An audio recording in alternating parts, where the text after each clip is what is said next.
നമ്മളിപ്പം മൂകാംബിക ദേവി ക്ഷേത്രത്തിന്റെ ഫ്രണ്ടിലേക്കുമാണ്. കുറഞ്ഞ ചിലവിൽ മൂകാംബിക വന്ന് തൊഴുത് എങ്ങനെ മടങ്ങാം. വെറും 250 രൂപയ്ക്ക് നല്ല റൂം എടുക്കാം. ആ റൂമിന് വൃത്തിയുണ്ടോ എല്ലാം അറിയാം. ഇവിടുത്തെ വിദ്യാരംഭം എങ്ങനെ, പിന്നെ അന്നദാനം അതൊക്കെ എവിടെ നിന്ന് കിട്ടും, നമുക്ക് എത്ര മണി തൊട്ട് സ്റ്റാർട്ട് ആകും, അങ്ങനെയുള്ള എല്ലാ കാര്യങ്ങളും ഈ വീഡിയോയിൽ ഉൾപ്പെടുത്തിയിട്ടുണ്ട്.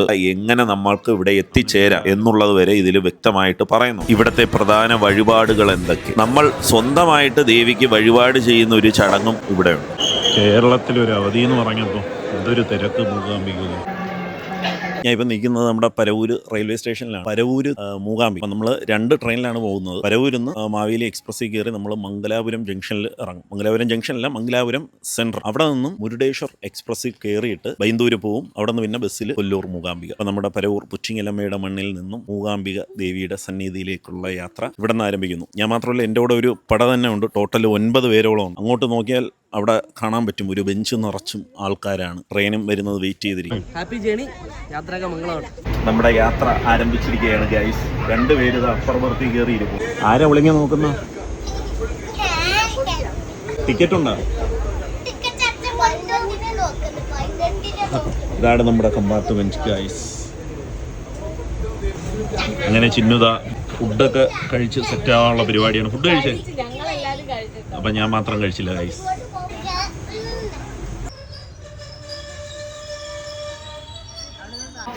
അങ്ങനെ നേരം വെളുത്തപ്പോൾ ഞാൻ കാസർഗോഡ് എത്തി നിൽക്കുവാണ്. കാസർഗോഡ് മാവേലി എത്തിയത് ഒരുപാട് ജോലിക്കാർ ഇതിൽ നിന്നും ഇറങ്ങിയായിരുന്നു കേട്ടോ. കാസർഗോഡ് നിന്നും പിന്നെ കൃത്യം 3/4 മണിക്കൂർ കൊണ്ട് നമ്മൾ മാംഗ്ലൂർ സെൻട്രൽ എത്തി. മാംഗ്ലൂർ സെൻട്രലിൽ എത്തിയാൽ പിന്നെ നമുക്ക് ചായ കുടിക്കാം, ഫ്രഷ് ആവാം, അങ്ങനെ ഒരുപാട് സൗകര്യങ്ങളും കാര്യങ്ങളും എല്ലാം ഉള്ളൊരു നല്ലൊരു റെയിൽവേ സ്റ്റേഷനാണ്. അപ്പോൾ നമുക്കിവിടെ ഒരു മണിക്കൂർ ഗ്യാപ്പ് കിട്ടും ട്രെയിൻ വരുന്ന ടൈമിനായിട്ട്. അടുത്ത ട്രെയിൻ ഒരു ടീ കൗണ്ടർ ഉണ്ട് കേട്ടോ. ടീ കൗണ്ടർ അപ്പുറത്തൊരു റെസ്റ്റോറൻറ്റും ഉണ്ട്. അപ്പോൾ എവിടെ നിന്ന് വേണമെങ്കിലും ചായയോ സ്നാക്സോ ഒക്കെ കഴിക്കാം. അതിന് പ്ലാറ്റ്ഫോം നമ്പർ 1 വരണം മാംഗ്ലൂർ. പ്ലാറ്റ്ഫോമിൽ കൂടി ഈ ഒരു വണ്ടിയിലൊക്കെ വേണമെങ്കിൽ കാല് വയ്യാത്തവർക്കൊക്കെ കയറിയിരുന്ന് കറക്റ്റ് കോച്ച് പൊസിഷൻ്റെ അവിടെ ഇവർ കൊണ്ടുവന്ന് ആക്കി തരും. അങ്ങനെ നമ്മുടെ ചൂട് ബ്ലാക്ക് ടീ. പുറത്താണെങ്കിൽ നല്ല മഴയും കേട്ടോ. ടീ പുറത്ത് നല്ല മഴ. അപ്പോൾ റെയിൽവേ സ്റ്റേഷൻ്റെ സൈഡിൽ നിന്ന് ഈ ഒരു ബ്ലാക്ക് ടീ. സംഭവം ഒരു ഉള്ളിവട 20 രൂപയാണ്. ഇത് ബോളി ബജി. ഇത് ഒരു പ്ലേറ്റിന് 20 രൂപ. അതിങ്ങനെ പാഴ്സലാക്കി തരും.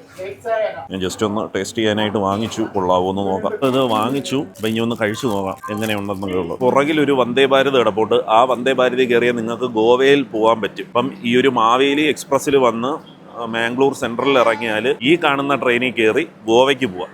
ഇത് വന്ദേ ഭാരതാണ്. അടിച്ചു പറത്തി എടുത്തുകൊണ്ട് പോണ വണ്ടിയാണ് കേട്ടോ. അപ്പം നല്ലൊരു സൂര്യൻ ഉദിച്ചു വരുന്നു. ഇവിടെ വന്നിട്ട് ആദ്യമായിട്ട് ഞാൻ സൂര്യനെ കാണുവാണ്. ഇത്രയും നേരം മഴയായിരുന്നു. നമ്മുടെ കണ്ണൂർ പാസഞ്ചർ എത്തിയതിനു ശേഷം വെയിലും ഉണ്ട് മഴയും ഉണ്ട്. കുറുക്കൻ്റെ കല്യാണം. വെയിലും മഴയും കുറുക്കൻ്റെ കല്യാണം പണ്ട് പറയാറില്ലേ നമ്മൾ. അതാണ് അവസ്ഥ. ഒരു ഉള്ളിവട 20 രൂപ. ഹമ്പൻ ഉള്ളിവട. കുറച്ച് പൊട്ടിച്ചെടുത്തേ. ഇതാണ് ഐറ്റം. ഗോലി ബാജി. കൊള്ളാവോ എന്തോ. ഗോലി ബാജിയിൽ മൊത്തം ജീരകമാണല്ലോ ഇവിടെ. ഈ ജീരകത്തിന്റെ പേര് വല്ലതാണോ ഗോലിന്ന് വല്ലോ. ഉള്ളിവട നോക്കട്ടെ. അടി പിടിച്ചോ. അടുത്തത് ഉള്ളിവട ടേസ്റ്റ് ചെയ്ത് നോക്കട്ടെ. ഉള്ളിവട കൊള്ളാം കേട്ടോ. പക്ഷേ എണ്ണയുടെ ഒരു അതിപ്രസരമുണ്ട്. ടേസ്റ്റ് ഉണ്ട് കേട്ടോ. അടിപൊളി ഉള്ളിവട. പക്ഷേ ഒരെണ്ണം 20 രൂപ. വട ചമ്മന്തി ട്രെയിനിൽ നിന്ന് വാങ്ങിച്ച. ഓക്കെ. അങ്ങനെ നമ്മൾ മാംഗ്ലൂർ സെൻട്രലിൽ നിന്നും യാത്രയായിരിക്കുകയാണ്. ഇനി അടുത്തത് മൂകാംബിക ബൈന്ദൂർ സ്റ്റേഷനിൽ ഇറങ്ങാനുള്ള പോക്കാണ്. എൻ്റെ ക്യാമറാമാൻ ശിവനന്ദ്. അത് അസിസ്റ്റന്റിന് ക്യാമറ കൊടുത്തില്ല. അത് പിണങ്ങിയിരിക്കും. മുരുടേശ്വർ എക്സ്പ്രസ്സിൽ നമ്മൾ കണ്ടതാണ്. ഇതുപോലെ ഹാൻഡ് വാഷ് അവഴി വെച്ചിട്ടുണ്ട് കേട്ടോ. നമുക്ക് കൈ കഴുകാനൊക്കെ ആയിട്ട് ഹാൻഡ് വാഷ് എടുക്കാം. അത് നല്ലൊരു ഓപ്ഷനായിട്ട് എനിക്ക് തോന്നി. വേറൊരു ട്രെയിനിൽ ഞാൻ കണ്ടിട്ടില്ല. അങ്ങനെ കുറേ അതിമനോഹരമായ കാഴ്ചകളൊക്കെ കണ്ട് നമ്മൾ ബൈന്ദൂർ സ്റ്റേഷനിൽ എത്തിയിരിക്കുകയാണ്. ഇതാണ് മൂകാംബിക റോഡ് ബൈന്ദൂർ സ്റ്റേഷൻ. ഇവിടെ ഇറങ്ങി ഇനി ഒരു 100 മീറ്റർ നടന്നാൽ മതി നമുക്ക് ബസ് സ്റ്റാൻഡ് എത്താം. അപ്പോൾ 100 മീറ്റർ നടക്കുക, ബസ്സിൽ കയറി പോവുക. അത്രയാണ് ഞാൻ അടുത്ത ഓപ്ഷൻ നമ്മുടെ. അപ്പോൾ ഇവിടെ നിന്ന് സ്റ്റേഷൻ്റെ ഫ്രണ്ടിൽ ചെന്നിട്ട് റൈറ്റ് തിരിഞ്ഞ് പോകണം കേട്ടോ. അപ്പോൾ ഒരുപാട് ടാക്സിക്കാരും ആൾക്കാരും ഒക്കെ വരും. ഇവിടെ നിങ്ങളതൊന്നും മൈൻഡ് ചെയ്യേണ്ട. നിങ്ങൾ ബസ്സിൽ പോകുന്ന ബസ്സിൽ പോകാം. ടാക്സി പോകണമെന്നുണ്ടെങ്കിൽ അങ്ങനെയും പോകാം. ഒരുപാട് ഓപ്ഷൻസ് ഉണ്ട്. ബസ്സിൽ പോയാൽ ഒരാൾക്ക് ടിക്കറ്റ് വരുന്നത് 50 രൂപയാണ്. എക്സ്പ്രസ് ബസ്സൊക്കെ ആണെങ്കിൽ ചിലപ്പം കുറച്ച് കൂടുതൽ 60-65 രൂപ. ഈ എൻ്റെ പുറകിലൊക്കെ പോകുന്ന ആട്ടോയൊക്കെ കണ്ടോ. ആട്ടോ കാറുകൾ. അവിടെ നിന്ന് വന്നതിൽ ബസ്സിൽ പോകാനായിട്ട് വരുന്നത് എനിക്ക് തോന്നുന്നു നമ്മൾ മാത്രമേ ഉള്ളെന്ന് തോന്നുന്നു. ബാക്കിയുള്ളവരെല്ലാം കാറും ടാറ്റാ സുമിയും മിനിയും ഒക്കെ വിളിച്ചങ്ങ് പോയി. നമ്മൾ നാടൻ കാഴ്ചകളൊക്കെ കണ്ട് നാടൻ അനുഭവങ്ങൾ പങ്കുവെച്ചുകൊണ്ട് നമ്മൾ ഈ യാത്ര തുടരുകയാണ്. അതാണ് എൻ്റെ ഈ ഒരു യാത്രയുടെ ഉദ്ദേശവും. ഒരു സാധാരണക്കാരനെ പോലെ യാത്ര ചെയ്ത് നിങ്ങൾ അവിടെ എത്തുക എന്നുള്ളതാണ് എൻ്റെ. നമ്മളിങ്ങനെ നാടൻ കാഴ്ചകളൊക്കെ കണ്ട് നടന്നു വരുവാണ്. അവിടെ നിന്ന് അവർ ബാഗൊക്കെ തൂക്കി വരുന്നുണ്ട. നമ്മൾ കർണാടകയിലാണ് ഗൈസ്. ഇപ്പോൾ കർണാടകയിലെ സ്കൂള് കണ്ട, ഇവിടുത്തെ സ്കൂളാണ്. മൂകാംബിക സ്റ്റേഷനിലാണ്, ബൈന്ദൂർ മൂകാംബിക. അപ്പോൾ ഇവിടുത്തെ ഒരു സ്കൂള് നോക്കി, നല്ല രസമുണ്ട്. കോഴ്സിനൊക്കെ പ്രാധാന്യം കൊടുത്തിട്ടുണ്ടെന്ന് തോന്നുന്നു കേട്ടോ. നല്ല സൈലൻ്റ് അറ്റ്മോസ്ഫിയർ. അപ്പോൾ ഈ കാണുന്ന സ്കൂളിൻ്റെതാ വലതുവശത്തായിട്ടാണ് നമ്മുടെ ബസ് സ്റ്റാൻഡ് വരുന്നത്. അപ്പോൾ ഇവിടെ നിന്ന് നമുക്ക് കൊല്ലൂർ മൂകാംബികയിലേക്ക് ബസ് കിട്ടും. എന്തായാലും ഈ സ്കൂള് കൊള്ളാം കേട്ടോ. നമ്മുടെ കൂടെ ഉള്ളവരിങ്ങെത്തി. ഇതാണ് ഇവിടുത്തെ സ്കൂള്. ഇവിടുത്തെ സ്കൂളാണ് കർണാടകയിലെ, കണ്ട. അങ്ങനെ ഇതാണ് ബസ് സ്റ്റോപ്പ് കേട്ടോ. അപ്പോൾ അവിടെ ഒരു കൊല്ലൂർ ബസ് കിടപ്പുണ്ട്. എക്സ്ക്യൂസ്. ഓ, കണ്ടില്ലേ, ഇത് ഇവിടുത്തെ ഫാസ്റ്റ് പാസഞ്ചർ ആകണ്ടാണെന്ന് തോന്നുന്നു അവിടെ കിടക്കുന്നത്. ഓക്കെ, അങ്ങനെ നമ്മൾ അവിടെ നിന്ന് ബസ്സിൽ കയറി. ഇതാണ് അവിടുത്തെ ആ ബസ്സിൻ്റെ അകം. 50 രൂപയാണ് ടിക്കറ്റ് ചാർജ് വരുന്നത് നമുക്ക് ബൈന്ദൂരിൽ നിന്നും കൊല്ലൂരിലേക്ക്. അങ്ങനെ അവിടെ നിന്നും 1 മണിക്കൂർ യാത്ര ചെയ്ത് നമ്മൾ കൊല്ലൂരിലേക്ക് എത്തിയിരിക്കുകയാണ്. ഇതാണ് കൊല്ലൂർ ബസ് സ്റ്റാൻഡിൽ നിന്നുമുള്ള വഴി. നമുക്ക് മൂകാംബിക ക്ഷേത്രത്തിൽ പോകും. അവിടെ പോകുമ്പോൾ ഉള്ള കാഴ്ചകളാണ് ഇത്. കണക്കുള്ള കാളക്കുട്ടികളൊക്കെ നിന്ന് ആഹാരം കഴിക്കുന്ന കാണാം. നമുക്ക് അടുത്തേക്ക് ഓടി വരുന്നത് കാണാം. ഇവിടുന്ന് കുറച്ചങ്ങോട്ട് പോകണം നമ്മുടെ റൂമിലേക്ക്. അപ്പോൾ ഇവിടെ ഒരുപാട് കേരള ഹോട്ടലൊക്കെ ഉണ്ട്. നമുക്ക് ഫുഡ് കഴിക്കാനൊക്കെ ആയിട്ട് മലയാളി ഹോട്ടൽസ് ഒക്കെ ഉണ്ട്. അപ്പോൾ അവിടെ കയറി നമുക്ക് വേണമെങ്കിൽ ഫുഡ് കഴിക്കാം. അപ്പം നമ്മൾ റൂം എടുത്തിരിക്കുന്നത് ലളിതാംബികയിലാണ്. ആദ്യം നമ്മളെത്തിയത് യാത്രാ നിവാസ് എന്ന് പറയുന്ന ഒരു ഡോർമെട്രി റൂമിൻ്റെ ഓപ്ഷനിലേക്കാണ്. ഇവിടെ 400 രൂപ 500 രൂപയാണ് റേറ്റ് വരുന്നത്. ഒരു റൂമിൽ 20 പേർക്കോളം താമസിക്കാൻ പറ്റും. അപ്പോൾ നമുക്ക് ഫാമിലി ആയിട്ട് വന്നാൽ ഇത് ഓപ്ഷൻ ചെയ്യത്തില്ല. ബാത്റൂം പോലും ഇല്ല. ഡോർമെട്രി ഞാൻ ഓപ്ഷൻ ചെയ്യത്തില്ല. ഡോർമെട്രി യാത്രാ നിവാസം എന്നൊക്കെ പറഞ്ഞ് നമുക്ക് ബുക്ക് ചെയ്യുന്നത് ഇവിടെയാണ്. ഇവിടെ ഡോർമെട്രിയാണ്. അത് പ്രത്യേകം ശ്രദ്ധിക്കണം. ഡോർമെട്രിയാണ്, ബാത്റൂം അറ്റാച്ച്ഡ് അല്ല. അതുകൊണ്ട് അങ്ങനെയൊക്കെ മുൻകൂട്ടി അറിയാതെ ബുക്ക് ചെയ്യരുത്. ഈ ഒരു ഡോർമെട്രി യാത്രാ നിവാസം എന്നാണ് അതിൽ കൊടുത്തിരിക്കുന്നത്. ഡോർമെട്രി എന്നറിയാതെ നമ്മൾ ബുക്ക് ചെയ്യും. അറിയാതെ ബുക്ക് ചെയ്യാൻ ചാൻസ് ഉള്ളത് കൊണ്ടാണ് ഞാൻ പറയുന്നത് അങ്ങനെ ബുക്ക് ചെയ്യരുത്. ഫാമിലി ആയിട്ടൊക്കെ വന്നാൽ സ്റ്റേ അടിക്കാൻ പറ്റിയൊരു സെറ്റപ്പ് അല്ല. ബെഡൊന്നുമില്ല. കുറച്ച് പായൊക്കെ വിരിച്ച് തറയിൽ കിടക്കാം. എങ്കിൽ തന്നെയും ഒരു അറ്റാച്ച്ഡ് ബാത്റൂമും ഇല്ല. എല്ലാവർക്കും, ആ ബിൽഡിങ്ങിലുള്ള എല്ലാവർക്കും കോമൺ ആയിട്ട് കുറേ ബാത്റൂം കിട്ടിയിട്ടുണ്ട്. അപ്പം അത് എല്ലാവർക്കും ഒരു താല്പര്യം ഇല്ലാത്തൊരു കാര്യമാണ്. സൗവർണിക നദിയുടെ കരയിൽ കൂടിയാണ് ഞാൻ ഇങ്ങനെ പോകുന്നത്. എൻ്റെ സൈഡിൽ കൂടി സൗവർണിക നദി ഇങ്ങനെ ഒഴുകിക്കൊണ്ടിരിക്കുകയാണ്. അതിൻ്റെ ശബ്ദം എനിക്ക് ഇവിടെ നിന്നാൽ കേൾക്കാം. കണ്ടല്ലോ, നല്ല ഉറ്റുണ്ടെന്ന് തോന്നുന്നു കേട്ടോ. ഇപ്പം ഹായ്. അപ്പം ഗൈസ്, ഇതാണ് നമ്മുടെ മൂകാംബികയിൽ ഞാൻ എടുത്ത റൂം. അതെ, ഇങ്ങോട്ടൊക്കെ നോക്കി, നല്ല ഒരു AC ഉണ്ട്. അങ്ങനെ എല്ലാ സെറ്റപ്പും കാര്യങ്ങളും ഒക്കെ ഉണ്ട്. അടിപൊളിയാണ്. ഈ ഒരു റൂം നിങ്ങൾക്ക് ബുക്ക് ചെയ്യാൻ ലളിതാംബിക എന്നാണ് ഈ ഒരു ഗസ്റ്റ് ഹൗസിൻ്റെ പേര്. നമ്മുടെ ഗവൺമെൻറ്റിൻ്റെ സൈറ്റിൽ കയറി നിങ്ങൾക്ക് ഇത് ബുക്ക് ചെയ്യാം. ടോട്ടൽ നമുക്ക് നോൺ AC ഒക്കെ ആണെങ്കിൽ 250 രൂപ തൊട്ട് സ്റ്റാർട്ടിംഗ് ആണ്. ബഡ്ജറ്റ് ഫ്രണ്ട്ലി ആയിട്ട് ഒരുപാട് റൂംസ് ഉണ്ട്. നിങ്ങൾ ഓൺലൈൻ വഴി ബുക്ക് ചെയ്യുക, വരിക. ഇതൊക്കെയാണ് നമ്മുടെ റൂമിൻ്റെ ഏരിയകൾ. അങ്ങോട്ട് കാണിച്ചു കൊടുക്കൂ നമ്മുടെ ക്യാമറാമാൻ. എങ്ങനെയുണ്ട്? ഇത്രയും സെറ്റപ്പ് ഉണ്ട്. പിന്നെ അകത്ത് ചൂടുവെള്ളമൊക്കെ ഉണ്ട്. ചൂടുവെള്ളം എടുത്ത് നമുക്ക് കുളിക്കാനുള്ള സെറ്റപ്പ് ഉണ്ട്. നമ്മളെ റൂമിൽ വന്നപ്പോൾ എന്തേ കുരങ്ങൻ. അയ്യോ, എത്ര കുരങ്ങൻ! 1 2 3 4 പൊടി കുരങ്ങന്മാർ അവിടെ നിൽക്കുന്നടേ.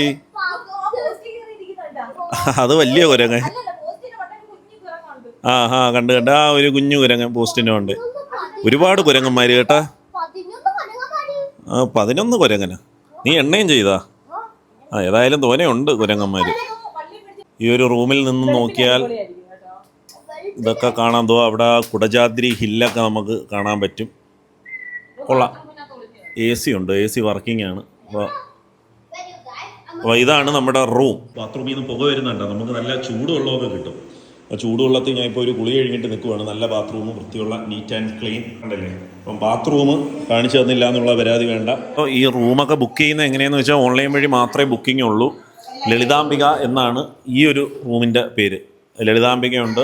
അതിൽ ഒരെണ്ണം മാത്രം നിങ്ങൾ എടുക്കരുത്. ഈ യാത്രാ നിവാസ് എന്ന് പറയുന്ന ആ ഒരു 20 പേര് അടങ്ങുന്ന ഹാള് അത് എടുക്കരുത്. അത് ഡോർമെട്രിയാണ്.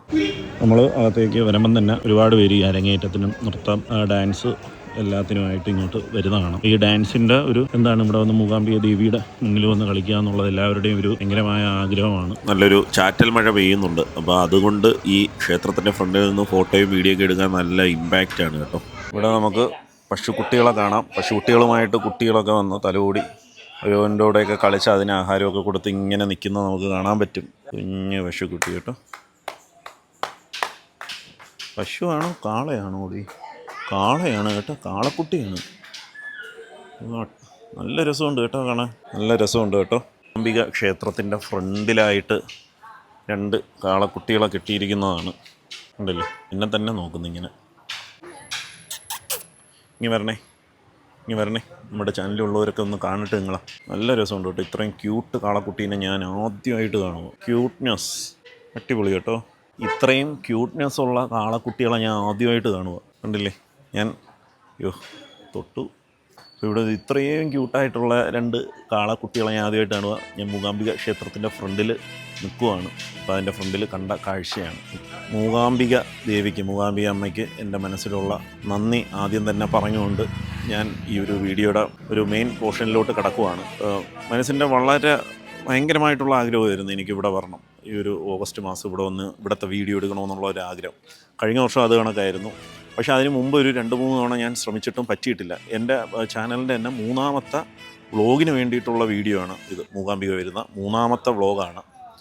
അപ്പം വളരെ ഒരു ഭാഗ്യമായിട്ട് ഞാൻ കരുതുന്നു. ഇപ്പോൾ അടുപ്പിച്ച് 2ാമത്തെ വട്ടമാണ് വരുന്നത്. കഴിഞ്ഞ വർഷവും ഇതേ സമയം ഇതേ ദിവസം എന്ന് വേണമെങ്കിൽ തന്നെ പറയാം. ഈ ഒരു ഓഗസ്റ്റ് 15-ന് ആ ഒരു ടൈമിൽ സ്വാതന്ത്ര്യദിനത്തിനൊക്കെ അതിൻ്റെ തലേന്നൊക്കെ ആയിട്ട് ഞാൻ ഇവിടെ ഉണ്ടായിരുന്നു. ഇത്തവണ ഓഗസ്റ്റ് 15-ൻ്റെ തലേന്ന് ഞാനിവിടെ ഉണ്ട്. മൂകാംബിക അമ്മയ്ക്ക് എൻ്റെ മനസ്സിൻ്റെ ഉള്ളിൽ നിന്ന് ഞാനൊരു നന്ദി പറയുകയാണ്. എന്നെ ഇവിടെ പിന്നെയും അമ്മയുടെ മുന്നിൽ എത്തിച്ചതിന്, വീഡിയോ എടുക്കാനുള്ള ആ ഒരു ഭാഗ്യം തന്നതിന് എൻ്റെ അമ്മയുടെ മുന്നിലേക്ക് വരികയാണ്. ശ്രീ മൂകാംബിക ദേവി ടെമ്പിൾ, കൊല്ലൂർ. ക്ഷേത്രത്തിനകത്ത് കയറിയാൽ ഇതൊക്കെയാണ് കാഴ്ച. നൃത്തത്തിനും അരങ്ങേറ്റത്തിനും ഒക്കെ ആയിട്ട് ഒരുപാട് കുട്ടികൾ ഇവിടെ നിൽപ്പുണ്ട്. മേക്കപ്പൊക്കെ ചെയ്യും. കാഴ്ചകളൊക്കെ കണ്ട് നമുക്ക് ഇവിടെ ഇങ്ങനെ നിൽക്കാം. ബുക്ക് വാങ്ങിച്ചു. ഇപ്പോൾ അകത്ത് പോയിരുന്നു. ഫുള്ള് വായിക്കാൻ പറ്റുമെങ്കിൽ വായിക്കണം. ഇവിടെ ഈ കാണുന്ന രൂപം കണ്ടോ, ഇതുപോലെ 2 രൂപമുണ്ട്, വലത് സൈഡിലും ഇടത് സൈഡിലും. അതൊരു ആ കണ്ണാടി കൂട്ടിനകത്താണ് ഇരിക്കുന്നത്. ഇത് 2 ദേവിയുടെ കാവൽക്കാരാണ്. അപ്പം നമ്മൾ ഇവിടെ വരുമ്പം ആദ്യം കാവൽക്കാരെ വണങ്ങിയിട്ട് വേണം ദേവിയെ കാണാനുള്ളത്. ഈ ഒരു വീഡിയോ ഷോർട്ട് വീഡിയോ ആയിട്ട് കാണുന്ന ഒരു ഫുൾ വീഡിയോ കാണും. മനസ്സിനെ കുളിരണിയിക്കുന്ന കാഴ്ചകളാണ്. വിദ്യാരംഭം നടക്കുന്ന മണ്ഡപമാണ് ഇത്, സരസ്വതി മണ്ഡപം. അപ്പോൾ ഇവിടെ ഡാൻസിന് അരങ്ങേറ്റം കുറിക്കുന്ന കുട്ടികളും അല്ലാതെ ഇവിടെ തന്നെ ഡാൻസ് കളിക്കണം എന്നുള്ള ആഗ്രഹമായിട്ട് വന്ന് ഡാൻസ് കളിക്കുന്ന കുട്ടികളും ഒക്കെ ഇവിടെ ഇരുന്ന് നൃത്തം ചെയ്യും. അപ്പം അതിൻ്റെ കാഴ്ചകളാണ്. കുറച്ച് പേര് ഇത് കഴിഞ്ഞിട്ട് അവിടെ സംഗീതം അഭ്യസിക്കുന്നതും കാണാം, പാട്ടൊക്കെ പാടി. അപ്പം വളരെ മനോഹരമായിട്ടുള്ള ഒരുപാട് കാഴ്ചകൾ നമുക്ക് മൂകാംബിക ക്ഷേത്രത്തിൻ്റെ മുന്നിൽ കാണാൻ പറ്റും. എല്ലാത്തിനും തുടക്കം കുറിക്കാൻ പറ്റിയ ഒരു സ്ഥലമാണ് നമ്മുടെ മൂകാംബിക ദേവി ക്ഷേത്രം എന്ന് പറയുന്നത്. അപ്പം നല്ലൊരു തിരക്കായിട്ടുണ്ട്. അപ്പം ഇതാണ് ക്യൂ. സത്യം പറഞ്ഞാൽ ഇതൊന്നും അല്ല തിരക്ക്. ഇപ്പം തിരക്ക് കുറവാണെന്ന് വേണമെങ്കിലും പറയാം. കുറേ പേര് നാമം ജപിക്കുന്നത്, ലളിതാ സഹസ്രനാമം പോലുള്ള ബുക്കുകളും ഒക്കെ ഇവിടെ ഇരുന്ന് വായിച്ച് നാമം ചൊല്ലുന്നത് നമുക്ക് കാണാൻ പറ്റും. ആ ഒരു മണ്ഡപത്തിലാണ് എല്ലാവരും ഇരിക്കുന്നത്. ക്ഷേത്രത്തിന് മുന്നിലുള്ള ആ ഒരു മണ്ഡപത്തിൽ കണ്ടില്ലേ, ഒരുപാട് പേര് വന്നിരിപ്പുണ്ട്. കുറേ കഴിയുമ്പോൾ നമുക്ക് അവിടെയൊന്നും ഇരിക്കാൻ പറ്റത്തില്ല, അത്രയ്ക്ക് തിരക്കാവും. ഇതാണ് ക്ഷേത്രത്തിൻ്റെ മുൻവശം എന്ന് പറയുന്നത്. നമുക്ക് ഇടത് സൈഡിൽ കൂടി കയറി ഈ ക്യൂവിൽ കയറിയ ദർശനം കാണാൻ പറ്റും. സാധാരണഗതിയിൽ എന്തെങ്കിലും സ്പെഷ്യൽ ഡേയ്സൊക്കെ ആണെന്നുണ്ടെങ്കിൽ ഇതിൻ്റെ അകത്തൊന്നും ഇങ്ങനെ കയറാൻ പറ്റില്ല. നമുക്ക് പുറത്തു നിന്നും ക്യൂവിലൊക്കെ നിന്നിട്ടേ അകത്തോട്ട് കയറാൻ പറ്റും. പോകുന്ന വഴിക്കൊക്കെ ഇതുപോലെ ഫാനൊക്കെ വെച്ചിട്ടുണ്ട്. അപ്പോൾ ആർക്കും അങ്ങനെ ചൂടൊന്നും എടുക്കത്തില്ല. പിന്നെ ഈ ഒരു രഥമുണ്ടല്ലോ, രഥത്തിൻ്റെ ഫ്രണ്ടിലൊക്കെ നിന്ന് കുട്ടികൾ ഫോട്ടോ എടുപ്പും കാര്യങ്ങളുമൊക്കെ നടത്തുന്നത് നമുക്ക് കാണാൻ പറ്റും. പിന്നെ വരുന്നവരെല്ലാം ഈ രഥത്തിൻ്റെ മുന്നിൽ നിന്ന് ഫോട്ടോ എടുക്കാറുള്ളത് പതിവാണല്ലോ. നമ്മൾ പല സോഷ്യൽ മീഡിയ പ്ലാറ്റ്ഫോമിലും കാണാറുണ്ട് അങ്ങനത്തെ കാഴ്ചകളൊക്കെ. ഇതുപോലെ പ്രദക്ഷിണം വെച്ച് ദേവിക്ക് ചുറ്റും കുറേ പേരിങ്ങനെ നടക്കുന്നത് കാണാം. സത്യം പറഞ്ഞാൽ ഇതിന് നല്ലൊരു അച്ചടക്കവും കൃത്യമായ ഒരു ഏകാഗ്രതയും ഒക്കെ വേണം. ഈ ഒരു പൂക്കൂട കണ്ടില്ലേ, പൂക്കൂട നമുക്ക് അവിടെ നിന്ന് വാങ്ങാൻ കിട്ടും. ഇത് ദേവിയുടെ ഒരു വഴിപാടാണ്. എന്ന് വെച്ചാൽ ഇവിടെ നിന്ന് പൂക്കൂടയും വാങ്ങിച്ച് ദേവിക്ക് കാണിക്കയായിട്ട് സമർപ്പിക്കുന്ന ഒരു ചടങ്ങാണ്. അപ്പോൾ അത് സെറ്റ് ചെയ്യുവാണ് ഇവർ. ഇവിടുത്തെ കടകളിൽ നിന്ന് നമുക്കിത് വാങ്ങാൻ കിട്ടും. ഒരു പൂക്കൂടയിൽ ഇത് കണക്ക് താമരപ്പൂവും അല്ലാതെ ജമന്തിപ്പൂ, ഒരുപാട് പൂക്കളും എല്ലാം ഒക്കെ ആയിട്ട് ദേവിക്ക് കൊണ്ടുപോയി കൊടുക്കും.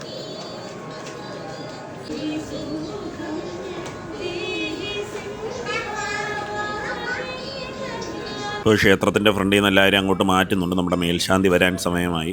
അപ്പോൾ അതിൻ്റെ കാഴ്ചകളാണ്. ഇതാരും നെഗറ്റീവായിട്ടൊന്നും വിചാരിക്കേണ്ട. ഇത് ഇങ്ങനെ അദ്ദേഹം പൂജ ചെയ്യുന്നതാണ് ദേവിക്ക് നേരിട്ട്. നമ്മുടെ മേൽശാന്തിയാണ്. അപ്പോൾ അദ്ദേഹം വരുമ്പോൾ ആരും വന്ന് തള്ളുണ്ടാക്കുകയോ അദ്ദേഹത്തിൻ്റെ വഴിമുടക്കുകയോ തൊടുകയോ അങ്ങനെ ഇത് അങ്ങനെയൊന്നും ചെയ്തുകൂടാ. അത് തെറ്റാണ്. അപ്പോൾ അതിനുശേഷം പിന്നെയും ആൾക്കാർ അങ്ങോട്ടും ഇങ്ങോട്ടും നടത്തേക്ക് തുടങ്ങി. അപ്പോൾ നമുക്ക് ഇനി അടുത്തതെന്ന് വെച്ചാൽ നമുക്ക് നെയ്വിളക്ക് നടത്തണം, പൂജകൾ നടത്തണം. അതിനവിടെ കൗണ്ടറുണ്ട്. ആ കൗണ്ടറിൽ പോയിട്ട് റെസിപ്റ്റ് എഴുതി നമുക്കിതൊക്കെ നടത്താൻ പറ്റുമോ. അങ്ങനെ ഇതാണ് നമ്മുടെ കൂടെ വന്ന ആൾക്കാർ. കണ്ടില്ലേ, ഒരുപാട് പേരുണ്ട്. ഇനിയും ഉണ്ട് കുറച്ച് പേര്. അവർ ഇനി പുറകെ വരുന്നതേ ഉള്ളൂ. അപ്പോൾ ഇവർ പൂക്കുടകളും എല്ലാമായിട്ട് ഇവിടെ എത്തിയിട്ടുണ്ട്. കണ്ടില്ലേ, ദേവിക്ക് വേണ്ട മാലയും പൂവും എല്ലാം ഉണ്ട് കേട്ടോ. വള, സാരി, ഇതൊക്കെ ഒരു നേർച്ചയാണ്. ഇങ്ങനെ ഒരു സെറ്റായിട്ട് ഒരു താലത്തിൽ വെച്ച് ദേവിക്ക് കൊടുക്കും. മൂകാംബിക ദേവി ക്ഷേത്രത്തിൻ്റെ ഫ്രണ്ടിലേക്കുമാണ്. അപ്പം ദേവിയുടെ അനുഗ്രഹത്തിനായിട്ട് നമ്മൾ ദേവിയെ കാണാനായിട്ട് അകത്തോട്ട് പോകാൻ പോവുകയാണ്. അപ്പം ദേവിയെ കാണാനായിട്ട് പോകുമ്പം ഈ ഒരു പൂക്കൂടയുടെ കാര്യം ഞാൻ നേരത്തെ പറഞ്ഞിരുന്നു. നമുക്ക് പുറത്തുനിന്ന് കിട്ടും ഈ ഒരു പൂക്കൂട, പിന്നെ സാരി, ഈ ഒരു വള. അപ്പോൾ ഇത് സാരിയും വളയും കൊടുക്കുന്നത് എൻ്റെ ഒരു ഇഷ്ടമായിരുന്നു. പണ്ട് തൊട്ടേ ഞാൻ ആഗ്രഹിച്ചായിരുന്നു ഇതിങ്ങനെ ദേവിക്ക് വാങ്ങിച്ചു കൊടുക്കണമെന്ന്. ഇത് ഞാൻ അവിടെ നിന്നേ കൊണ്ടുവന്നതാണ്. ഈ ഒരു പൂവും സെറ്റും ഇവിടെ നിന്ന് വാങ്ങിച്ചു. അപ്പോൾ ഏതായാലും ഇതൊക്കെ കൊടുത്തിട്ട് ഞാൻ വരാം. കൊടുത്ത് ദേവിയെ കണ്ട് പ്രാർത്ഥിച്ചിട്ട് നമുക്ക് വരാം. എൻ്റെ മോളുടെ തലയിലിരിക്കുന്ന പൂവുണ്ടോ മോളെ? ആ പൂവൊന്ന് കാണിച്ചു കൊടുത്തേ. ഇങ്ങോട്ട് അടുത്തോട്ട് വാ. ആ, അരളിപ്പൂവും മുല്ലപ്പൂവും. ആ മുല്ലപ്പൂ നീയും വെച്ച്. ഇത് അമ്പലത്തിൽ നിന്ന് നമുക്ക് കിട്ടിയതാണ് പ്രസാദമായിട്ട്. പിന്നെ അതാ ഈ ഒരു വളയും കിട്ടി, ദേവിയുടെ പ്രസാദം. ഇതും ഒരു ചുവന്ന കുങ്കുമവും അല്ലേ. ഇന്ന് ഇച്ചിരി തിരക്കുണ്ട് കേട്ടോ. എന്ന് വെച്ചാൽ കേരളത്തിൽ അടുത്ത ദിവസമൊക്കെ നമുക്ക് ഈ അവധികൾ എന്നാണോ വരുന്നത് ആ ഒരു സമയത്ത് ഇവിടെ തിരക്ക് കൂടും. ഇവിടെ വന്നാൽ ഞാൻ കുടിക്കുന്ന ഒരു ഐറ്റമാണ് ഈ ഒരു ബിന്ദു. ബിന്ദു എന്ന് പറയുന്ന കോളയല്ല, അതൊരു ജീരക സോഡ കണക്കിരിക്കും. നമ്മുടെ ബിന്ദു കാസർഗോഡ് നിന്ന് മാനുഫാക്ചറിങ് ചെയ്യുന്ന ഒരു ഐറ്റമാണ്. പണ്ടും ഞാൻ ഇതിൻ്റെ ഒരു വീഡിയോ ചെയ്തിട്ടുണ്ട്. നല്ല ഒരു ജീരക സോഡയുടെ ടേസ്റ്റാണ്, ഒരു വെറൈറ്റി ടേസ്റ്റാണ് കേട്ടോ ഇത്. ബിന്ദു ഇനി വരുമ്പോൾ ഒന്ന് കുടിച്ചു. നിങ്ങൾ ഈ ഒരു ഐറ്റം കുടിച്ചിട്ടുണ്ടെങ്കിൽ ജസ്റ്റ് ഒന്ന് കമൻറ്റ് ഇട്ടേക്കണേ. നൃത്തവും ഡാൻസും പരിപാടിയെല്ലാം നടക്കുന്ന ഈ ഒരു വേദിയിലാണ്. അപ്പം നമ്മൾ അവിടെ ഇരുന്ന് ഇങ്ങനെ ഡാൻസ് കാണുമായിരുന്നു. അപ്പം ഒരു അമ്മ അവിടെ നിന്ന് ഡാൻസ് കളിക്കുമ്പം കുട്ടി ഇവിടെ നിന്ന് അത് കണ്ട് കളിക്കും. ഇനി അമ്മയാണോ ഇനി ടീച്ചറാണോ ആരെന്ന് അറിഞ്ഞുകൂടാ. ആ കുട്ടി അത് കണ്ട് അവിടെ നിന്ന് കളിച്ചുകൊണ്ടിരിക്കുക. മൂകാംബികയിലെ ഒരു പ്രധാനപ്പെട്ട വഴിപാടിലൊന്നാണ് നമ്മുടെ നെയ്വിളക്കെന്ന് പറയുന്നത്. അപ്പം നെയ്വിളക്കിന് നമ്മൾ രസീതെടുത്തു. ആ നെയ്വിളക്ക് ഇവിടെ തെളിയിക്കാൻ പോവുകയാണ്. നമ്മൾ തന്നെ ഇവിടെ നിന്ന് വിളക്കെടുത്ത് കത്തിച്ച് നെയ്വിളക്ക് അവിടെ കൊണ്ടുവന്ന് ഇങ്ങനെ പീഠത്തിൽ വെക്കണം. വളരെ നല്ലൊരു ചടങ്ങാണ്. അപ്പോൾ ഏതായാലും നമ്മൾ ആ ചടങ്ങൊന്ന് കാണിച്ചു തരാം. അങ്ങനെ ചിന്നു നെയ്വിളക്ക് കത്തിക്കാനായിട്ട് പോവുകയാണ്. ആദ്യം റെസിപ്റ്റ് കൊടുത്ത് വിളക്ക് വാങ്ങണം. 50 രൂപയാണ് നെയ്വിളക്കിൻ്റെ റേറ്റ് വരുന്നത്. ആ 50 രൂപ എടുത്ത് തുണ്ടെടുത്ത് നമ്മളിവിടെ കൊടുക്കുമ്പോൾ ഇതുപോലെ വിളക്ക് കിട്ടും. അതുകൊണ്ടുവന്ന് നമുക്ക് ദീപത്തിൽ നിന്ന് കത്തിച്ച് നമുക്ക് സ്വന്തമായിട്ട് പ്രാർത്ഥിച്ച് കൊണ്ടുവന്ന് ഇവിടെ വെക്കാം. അപ്പോൾ അതിൻ്റെ കാഴ്ചകളാണ് നമ്മൾ കാണുന്നത്. ദേവിക്ക് നമ്മൾ നേരിട്ട് നെയ്വിളക്ക് സമർപ്പിക്കുന്ന ആ ഒരു ചടങ്ങാണ്. വളരെ നല്ലൊരു ചടങ്ങാണ്. ഇവിടെ വന്ന എല്ലാവരും ചെയ്യുന്ന ഒരു ചടങ്ങാണ് നെയ്വിളക്ക്. നെയ്വിളക്ക് ക്ഷേത്രത്തിൻ്റെ പുറകുഭാഗത്താണ്. ആ ഒരു ഭാഗത്തായിട്ടാണ് ഇതുപോലെ നെയ്വിളക്ക് കത്തിച്ച് ദേവിക്ക് സമർപ്പിക്കുന്നത്. നമ്മളും നിങ്ങൾക്ക് എന്തെങ്കിലും സംശയം ഉണ്ടെങ്കിൽ ഇവിടെ ഒരു ക്യൂ സ്റ്റാർട്ട് ആവുകയാണ് കേട്ടോ. അപ്പോൾ ഈ ക്യൂ ഇപ്പം നിൽക്കുന്നത് എന്തിനെന്ന് വെച്ചാൽ ഇവിടെ ദേവിയുടെ പ്രസാദം കിട്ടും, കഷായം എന്ന് പറയും. അപ്പം പണ്ട് ഞാൻ അതിൻ്റെ ഒരു വീഡിയോ ഇട്ടിട്ടുണ്ട്. എല്ലാ പൂജയും കഴിഞ്ഞ് ലാസ്റ്റ് ഒരു 8:45 ആകുമ്പോഴത്തേക്ക് ആ ഒരു കഷായം കൊടുത്തു തുടങ്ങും. അപ്പോൾ അതിനുള്ള ക്യൂ ഇവിടെ നിന്ന് സ്റ്റാർട്ട് ചെയ്യുവാണ്. അപ്പോൾ ഇപ്പോൾ ആൾക്കാർ പുറകിലോട്ട് വന്നിട്ടില്ല. ഇത് കണ്ടിട്ട് ഇനി ആൾക്കാർ വന്ന് കുറച്ച് കഴിയുമ്പോൾ ഇവിടെ നിൽക്കാൻ പറ്റില്ല. പ്രസാദത്തിൻ്റെ കേസ് ഒരുപാട് പേർക്ക് അറിഞ്ഞൂടാ. ഇവിടെ സ്ഥിരമായിട്ടും മിക്കവാറും ഒക്കെ വരാറുള്ളവർക്ക് അതിൻ്റെ കാര്യമൊക്കെ അറിയാമായിരിക്കും. അപ്പോൾ അങ്ങനെയുള്ളവരാണ് ഇത് വാങ്ങാനായിട്ട് ആദ്യമേ ഒന്നും ഇവിടെ ക്യൂവിൽ നിൽക്കുന്നത്. രാത്രി പൂജയ്ക്ക് മുമ്പുള്ള ശബ്ദങ്ങളൊക്കെയാണ് ഈ കേൾക്കുന്നത്, ഈ ഒരു വാദ്യഘോഷം. അത് ഇവിടെ തന്നെ ആൾക്കാരിരുന്ന് വായിക്കുവാണ്. കണ്ടില്ലേ, കുറേ പേര് അവിടെ ഇങ്ങനെ സൈഡിൽ ഇരിക്കുന്നുണ്ട്. ഇതാണ് അന്നദാനം നടക്കുന്ന ഹാൾ, മൂകാംബിക അന്നപ്രസാദ ഹാൾ. അപ്പോൾ ഇത്രയും വലിയൊരു ഹാളിലാണ് അന്നദാനം നടക്കുന്നത്. അപ്പം നമുക്ക് ഇനി അന്നദാനം കഴിക്കാൻ പോയി 8 മണി തൊട്ടാണ് ഇവിടെ രാത്രി അന്നദാനം നടക്കുന്നത്. അപ്പോൾ ഈ ഒരു ഹാളിൽ വന്ന് നമ്മൾ വെയിറ്റ് ചെയ്യണം.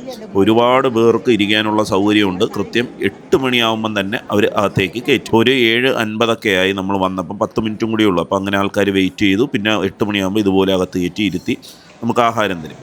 നല്ല കറികളൊക്കെ ആയിരുന്നു കേട്ടോ. ഒരു വെറൈറ്റി കറിയാണ്, നമ്മുടെ നാട്ടിലെങ്ങും കണ്ടിട്ടില്ലാത്ത കറികളാണ്. അപ്പോൾ ഇതുപോലെ ഇങ്ങനെ ക്യൂ ആയിട്ടിരുന്ന് ഓരോ സൈഡും അവർ വിളമ്പി തുടങ്ങും. പിന്നെ ഒരു നല്ലൊരു രസം തരും കേട്ടോ. കിടിലം രസമായിരുന്നു, അതും ചോറും ആ കറികളും എനിക്ക് ഒരുപാട് ഇഷ്ടപ്പെട്ടു കേട്ടോ. കടുകെണ്ണ വെച്ചിട്ടുള്ള കറികളാണെന്ന് തോന്നുന്നു. അപ്പം നല്ല ടേസ്റ്റ് ഉണ്ടായിരുന്നു. ഒരു വെറൈറ്റി കറി. ഇതാണ് പായസം കേട്ടോ. ഒരു വെറൈറ്റി പായസമായിരുന്നു. അരിപ്പായസമാണെന്ന്, അരിയ ഗോതമ്പ് കുറുക്കൊക്കെ ഇട്ടു. അങ്ങനെ ഇന്നത്തെ പരിപാടി ഡാൻസും അരങ്ങേറ്റങ്ങളും എല്ലാം കഴിഞ്ഞു. അപ്പം എല്ലാവരും പാക്കപ്പായി പോകാൻ പോവുകയാണ്. ഇനി നാളെ രാവിലെ കാണും നമുക്ക് വിദ്യാരംഭവും ഇവരുടെ ഈ ഒരു ഡാൻസിൻ്റെ ആയാലും എല്ലാം ഒരു തുടക്കം കുറിക്കുന്നത്. ഇനിയിപ്പം അടുത്ത കാഴ്ചകൾ നാളെ രാവിലെ നമുക്ക് കാണാൻ പറ്റും. അപ്പോൾ എല്ലാം കഴിഞ്ഞ് എല്ലാവരും പിരിയുന്ന സമയമായി. അങ്ങനെ കാഴ്ചകൾക്കൊന്നും ഒരു പഞ്ഞവും ഇല്ല. നമ്മൾ അടുത്ത കാഴ്ചയിലേക്ക് പോവുകയാണ്. കാണിച്ചത് സംഭവം ഞാൻ നേരത്തെ പറഞ്ഞില്ല, ഇവിടെ കഷായം വാങ്ങാനുള്ള ക്യൂ കുറേ കഴിയുമ്പോൾ വലുതാവുമെന്ന്. ആ ക്യൂ ആണ്. നേരത്തെ ചെറിയൊരു തുടക്കമാണ് നമ്മൾ കണ്ടത്. ഇപ്പം ക്യൂ പടർന്ന് പന്തലിച്ച് അങ്ങ് ആ മൂലയിൽ പോയി വളങ്ങി പിന്നെ അങ്ങ് ക്ഷേത്രത്തിന്റെ ഫ്രണ്ടിലോട്ട് നിൽക്കുകയാണ്. അമ്പം ക്യൂ. ഇത്രയും പേർക്കൊക്കെ ഇനി കഷായം കിട്ടുമെന്ന്. ഇവിടെ നെയ്വിളക്ക് ചടങ്ങ് നടന്നുകൊണ്ടിരിക്കുകയാണ്. ഇവിടെ ഇങ്ങനെ നേർച്ചയുടെ ഭാഗമായിട്ട് കുട്ടികൾക്ക് വളയും ഒരു പൗച്ചൊക്കെ കളിപ്പാട്ടം പോലത്തെ ഒരു പൗച്ചൊക്കെ കൊടുക്കുന്നത് കണ്ടു. അപ്പം പൂജ കഴിഞ്ഞതിന് ശേഷം ഇവരിവിടെ വന്ന് കൊടുക്കുവാണ്. അപ്പോൾ എന്തെങ്കിലും ഒരു ചടങ്ങിൻ്റെ ഭാഗമായിട്ട് കൊടുക്കുകയായിരിക്കും. ഇവിടെ വന്ന കുട്ടികൾക്കെല്ലാം കൊടുത്തു. എൻ്റെ മോനും കിട്ടി, കണ്ടില്ലേ, അവനും സന്തോഷമായി. വളയൊക്കെ നേർച്ചയായിട്ട് കൊടുക്കുമായിരിക്കും, അതിൻ്റെ ചടങ്ങായിരിക്കും. രാത്രിയായപ്പോൾ നല്ലൊരു തിരക്കായി. കേരളത്തിലൊരു അവധി എന്ന് പറഞ്ഞപ്പോൾ എന്തൊരു തിരക്ക് മൂകാംബിക. ഈ സ്വാതന്ത്ര്യനോ ഞായറാഴ്ച ഒരുമിച്ച് വരുന്നതിൻ്റെ തിരക്കാണ്. ഇതാണ് കഷായം. കഷായം കൊടുക്കുന്ന കണ്ടോ, ഇങ്ങനെ ഓരോ ഗ്ലാസ്സിൽ കൊടുക്കും. പിന്നെ ചിലർ പാത്രം വീട്ടിൽ നിന്ന് കൊണ്ടുവരും, ആ പാത്രത്തിൽ കൊടുക്കും. ചിലർ ഈ കയ്യിൽ വാങ്ങിച്ച് ഈ തീർത്ഥം പോലെ വാങ്ങിച്ച് കുടിച്ചിട്ട് പോകും. പാത്രമൊക്കെ ഉള്ളവർ ഇച്ചിരി ഇങ്ങനെ ഈ പാത്രത്തിൽ വാങ്ങിച്ച് വീട്ടിൽ കൊണ്ടുപോകുന്നവരും കിടക്കുന്നു. കണ്ടില്ലേ, ക്യൂ അങ്ങ് വലിയ ക്യൂ ആയിട്ട് ഇരിക്കുവാണ്. നേരത്തെ നമ്മൾ നോക്കിയപ്പോൾ ഇത്രയും ക്യൂ ഇല്ല, അങ്ങ് ക്യൂ ആയി. അപ്പോൾ ബേക്കിൽ നിൽക്കുന്നവർക്കൊക്കെ കിട്ടുമോ എന്തോ. എൻ്റെ അമ്മ ഈ ക്യൂവിൽ എവിടെയൊക്കെ കയറിയിട്ടുണ്ട്.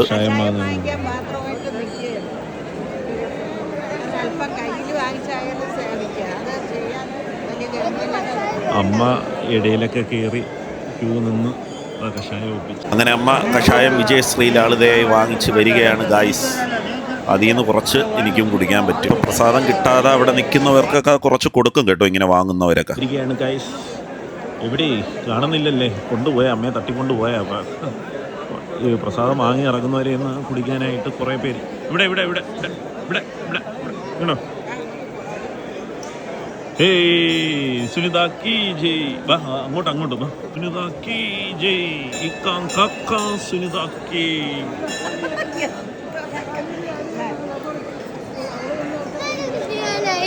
അങ്ങനെതാ പിള്ളേരും വന്നു, ആകെ ബഹളമായി.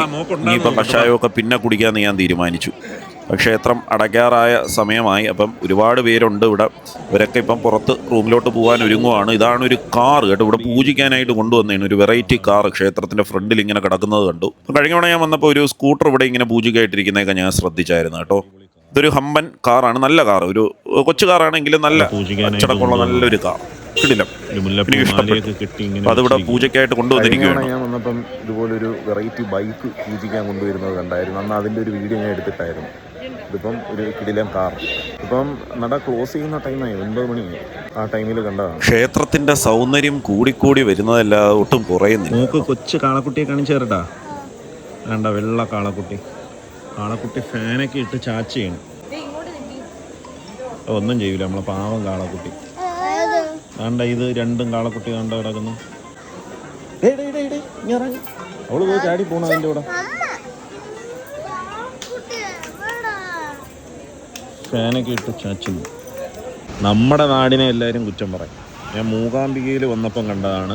മൂകാംബിക ക്ഷേത്രത്തിൻ്റെ ഫ്രണ്ടിൽ നിന്നും ആ ഷിമോഗയിലോട്ട് പോകുന്ന, എന്ന് വെച്ചാൽ ഷിമോഗ എന്ന് പറയുന്ന ആ ഒരു റൂട്ടിലേക്ക് പോകുന്ന മെയിൻ റോഡാണ്. അതിൻ്റെ അവസ്ഥ കണ്ടില്ലേ, ഇത്രയും പരിതാപകരമാണ്. ഒരുപാട് വലിയ വലിയ വണ്ടികൾ പോകുന്ന റോഡാണ്. ഓക്കെ, അതും ഇത്രയും നല്ലൊരു പ്രൈം സ്ഥലം. മൂകാംബിക ക്ഷേത്രത്തിൻ്റെ കറക്റ്റ് ഫ്രണ്ടിൽ കൂടിയുള്ള ഈ ഒരു വഴിയുടെ അവസ്ഥ. അപ്പോൾ ഇതൊക്കെ അവർക്ക് ശരിയാക്കിയില്ലേ പിന്നെ ഏത് വഴിയാണ് ശരിയാക്കുന്നത്? അതും ഇന്ത്യയിൽ തന്നെ ഇത്രയും വലിയൊരു ക്ഷേത്രത്തിൻ്റെ ഫ്രണ്ടിലാണ് വഴി. നോക്കി എന്ത് അലമ്പായിട്ട് കിടക്കുന്നു. ഇങ്ങനെ ഉള്ള കാര്യങ്ങൾ ഒന്ന് ശ്രദ്ധിക്കണം. എന്ന് വെച്ചാൽ ഒരുപാട് പേര് വരുന്ന സ്ഥലമല്ലേ, നോക്കി ചെളിയുമായി അലമ്പായി കിടക്കുന്നു. രാത്രി മൂകാംബികയിലൂടെ ഇങ്ങനെ നടന്നു വരുവാണ്. ചുറ്റും ആ നേരത്തെ കണ്ട അത്രയും തിരക്കൊന്നുമില്ല, സൈലൻസാണ്. പിള്ളേർക്ക് കളിപ്പാട്ടും അതും ഇതും വാങ്ങണമെന്ന് പറഞ്ഞിട്ട് കളിപ്പാട്ടമൊക്കെ വാങ്ങിച്ചുകൊണ്ട് വരുവാണ്. ഇനി നേരെ റൂമിൽ പോകുന്നു, റെസ്റ്റ് എടുക്കുന്നു. നാളെ രാവിലെ നമ്മൾ വരുന്നു, വിദ്യാരംഭത്തിൻ്റെ കാഴ്ചകൾ കാണുന്നു. അപ്പോൾ ഈ ഒരു എപ്പിസോഡ് നമ്മൾ ഇവിടെ വൈൻഡപ്പ് ചെയ്യുന്നു. അടുത്ത എപ്പിസോഡ്, അടുത്ത പാർട്ടി കാണാം. It's me Sukesh Sumaran, signing off. Tata.